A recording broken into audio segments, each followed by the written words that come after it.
ఉమ్మడి తూర్పుగోదావరి జిల్లాలో మొత్తం 19 నియోజకవర్గాలు ఉన్నాయి. ఈ 19 నియోజకవర్గాల్లో ఏ నియోజకవర్గం ఎవరు గెలుస్తారు ఇప్పుడు చూద్దాం. రామచంద్రాపురం వైసీపీ నుంచి పిల్లి సూర్యప్రకాష్ గారు, టీడీపీ నుంచి వాసించెట్టి సుభాష్ గారు పోటీ చేస్తున్నారు. ఇక్కడ చాలా టఫ్ ఫైట్ ఉంది. ప్రస్తుతానికి ఎవరు గెలుస్తారు అనేది మేము చెప్పలేని స్థితి. So June 4th result day రోజుని మాత్రమే దీని రిజల్ట్ చెప్పగలం. సో ప్రస్తుతానికి ఇది కీన్ కాంటెస్ట్లో ఉంది. తర్వాత నియోజకవర్గం ముమ్మిడివరం నియోజకవర్గం. ముమ్మిడివరంలో దాట్ల సుబ్బరాజు టీడీపీ నుంచి, వైసీపీ నుంచి వెంకట సతీష్ కుమార్ గారు పోటీ చేస్తున్నారు. ఇక్కడ టీడీపీ భారీ మెజారిటీతో గెలిచే అవకాశాలు కనిపిస్తున్నాయి. దాట్ల సుబ్బరాజు గారు అసెంబ్లీలో అడుగు పెట్టబోతున్నారు. తర్వాత వచ్చే నియోజకవర్గం అమలాపురం ఎస్సీ అయ్యాబత్తుల ఆనందరావు టీడీపీ నుంచి, వైసీపీ నుంచి పినేపి విశ్వరూప్ గారు సీనియర్ మోస్ట్ నాయకులు వైసీపీకి, ఆయన మంత్రిగా కూడా చేస్తున్నారు. సో ఇప్పుడు అమలాపురం నుంచి టీడీపీ అభ్యర్థి ఆనందరావు గారు గెలవబోతున్నారు. రాజోల్, మీ అందరికీ తెలుసు, రాజోల్ జనసేన అభ్యర్థి దేవ వరప్రసాద్ గారు పోటీ చేస్తున్నారు. వైసీపీ నుంచి గొల్లపల్లి సూర్యరావు గారు టఫ్ ఫైట్ ఇస్తున్న ఇక్కడ జనసేన పక్కాగా గెలిచే అవకాశం ఉంది. దేవ వరప్రసాద్ గారు భారీ మెజారిటీతో గెలవబోతున్నారు. తర్వాత పి గన్నవరం ఎస్సీ గిడ్డి సత్యనారాయణ గారు జనసేన నుంచి పోటీ చేస్తుంటే, వైసీపీ నుంచి గోపాలరావు గారు పోటీ చేస్తున్నారు. ఇక్కడ కీన్ కాంటెస్ట్ ఉంది. రిజల్ట్ డే June 4th మాత్రమే ఈ రిజల్ట్ చెప్పగలం. తర్వాత కొత్తపేట నుండి బండారు సత్యానందరావు గారు టీడీపీ నుంచి, వైసీపీ నుంచి చీర్ల జగ్గిరెడ్డి గారు గట్టి పోటీ చేస్తున్నారు. ఆయన టీడీపీ విజయాన్ని అడ్డుకోలేకపోతున్నారు. టీడీపీ నుంచి బండారు సత్యానందరావు గారు కొత్తపేట నుండి గెలవబోతున్నారు. తర్వాత మండపేటలో టీడీపీ అభ్యర్థి జోగేశ్వరరావు గారు హ్యాట్రిక్ కొట్టబోతున్నారు. ఆయన సమీప అభ్యర్థి తోట త్రిమూర్తులు గారిపై గెలవబోతున్నారు. తర్వాత వైసీపీ రంపచోడవరం నాగలక్ష్మి గారు, నాగలపల్లి ధనలక్ష్మి గారు వైసీపీ నుంచి గెలవబోతున్నారు. వైసీపీ తూర్పుగోదావరి పక్కా గెలిచే సీట్ ఏదైనా ఉందంటే వైసీపీకి రంపచోడవరం. నాగుల ధనలక్ష్మి గారు సమీప టీడీపీ అభ్యర్థి శిరీష గారిపై గెలవబోతున్నారు. తర్వాత మరో నియోజకవర్గం వైసీపీకి ఫేవర్గా ఉన్న నియోజకవర్గం తుని నుంచి దాడిశెట్టి రాజా గారు వైసీపీ నుంచి పోటీ చేస్తున్నారు. యనమల దివ్య టీడీపీ నుంచి పోటీ చేస్తున్నారు.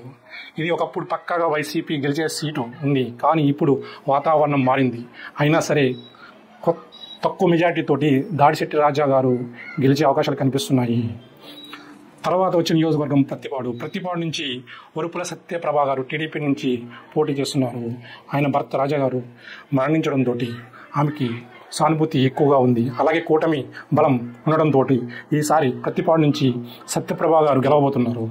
తర్వాత పిఠాపురం నుండి పవన్ కళ్యాణ్ గారు అసెంబ్లీలో మొదటిసారిగా అడుగు పెట్టబోతున్నారు. తర్వాత కాకినాడ రూరల్ పంతం వెంకటేశ్వరరావు గారు, పంతం నానాజీ గారు జనసేన నుండి గెలవబోతున్నారు. సమీప అభ్యర్థి కురసాల కన్నబాబుపై గెలవబోతున్నారు. పెద్దాపురం టీడీపీ అభ్యర్థి నిమ్మకాయల చినరాజప్ప గారు సమీప వైసీపీ అభ్యర్థి దావులూరి దొరబాబుపై గెలవబోతున్నారు. తర్వాత కాకినాడ సిటీ నుంచి ద్వారంపూడి చంద్రశేఖర్ రెడ్డి వైసీపీ నుంచి, టీడీపీ నుంచి మనమాడి వెంకటేశ్వరరావు గారు, కొండబాబు గారు మొన్నటి వరకు కీన్ కాంటెస్ట్లో ఉంది. ఎప్పుడైతే ద్వారంపూడి చంద్రశేఖర్ రెడ్డి అండ్ దాడిశెట్టి రాజా వీళ్ళందరూ కలిసి పవన్ కళ్యాణ్పై ఓడించాలని గట్టిగా ప్రయత్నిస్తున్నారు. ఆ ప్రయత్నం బెడిసి కొట్టింది. వీళ్ళు ఇప్పుడు ఓడిపోయే పరిస్థితిలో ఉన్నారు. కాకినాడ సిటీ నుంచి టీడీపీ అభ్యర్థి వనమాడి వెంకటేశ్వరరావు, కొండబాబు గారు గెలిచే అవకాశాలు అయితే ఎక్కువగా కనిపిస్తున్నాయి. తర్వాత జగంపేట, ఇక్కడ వారు one side Jyothula Nehru TDP అభ్యర్థి సమీప వైసీపీ అభ్యర్థి తోట నరసింహులపై ఈజీగా గెలవబోతున్నారు. తర్వాత వచ్చే నియోజకవర్గం అనపర్తి నుంచి బీజేపీ అభ్యర్థి నల్లమిల్లి రామకృష్ణ గారికి ఇచ్చారు. వైసీపీ నుంచి సత్యనారాయణ రెడ్డి గారు గట్టి పోటీ ఉంది. ఇక్కడ ప్రస్తుతానికైతే బీజేపీ స్లైట్ ఎడ్జ్ ఉంది.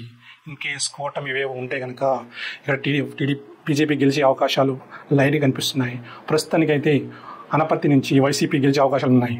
రాజానగరం జనసేన నుంచి బత్తుల బలరామకృష్ణ గారు సమీప అభ్యర్థి జక్కంపూడి రాజాపై గెలవబోతున్నారు. తర్వాత రాజమండ్రి సిటీ నుంచి ఆదిరెడ్డి వాసు గారు టీడీపీ, మార్గాని భరత్ వైసీపీ నుంచి పోటీ చేస్తున్నారు. సో ఇక్కడ గట్టి పోటీ ఉన్నా బట్ టీడీపీ గెలిచే అవకాశాలు ఎక్కువ ఉన్నాయి. ఆదిరెడ్డి వాసు గారు గెలవబోతున్నారు. రాజమండ్రి రూరల్ గోరంట్ల బుచ్చయ్య చౌదరి వైసీపీ నుంచి వేణుగోపాల్ కృష్ణ గారు పోటీ చేస్తున్నారు.